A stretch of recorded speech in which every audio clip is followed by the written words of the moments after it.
காலை ஒளி. எழுதியவர் திருமதி டோரா எட்வின்.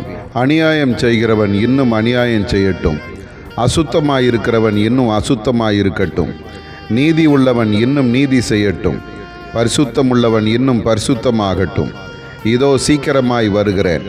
அவனவனுடைய கிரியைகளின்படி அவனவனுக்கு நான் அளிக்கும் பலன் என்னோட கூட வருகிறது. நான் அல்பாவும் ஒமேகாவும் ஆதியும் அந்தமும் முந்தினவரும் பிந்தினவருமாய் இருக்கிறேன்.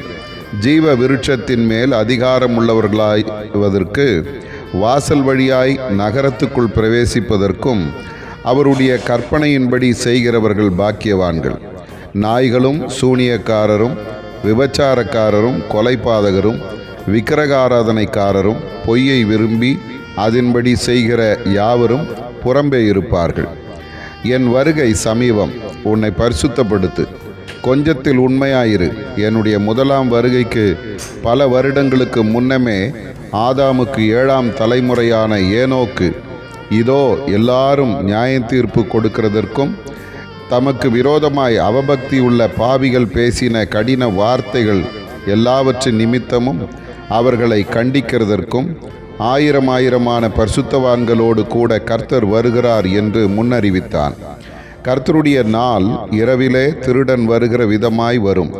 அப்பொழுது வானங்கள் மடமடவென்று அகன்று போம், பூதங்கள் வெந்து உருகிப்போம், பூமியும் அதில் உள்ள கிரியைகளும் எரிந்து அழிந்து போம்.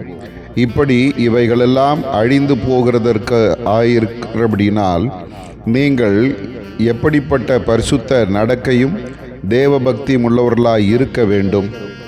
ஆதார வசனம்: இவைகள் வர காத்திருக்கிற நீங்கள் எப்படிப்பட்ட பரிசுத்த நடக்கையும் தேவபக்தியும் உள்ளவர்களாய் இருக்க வேண்டும். 2 பேதுரு 3:14.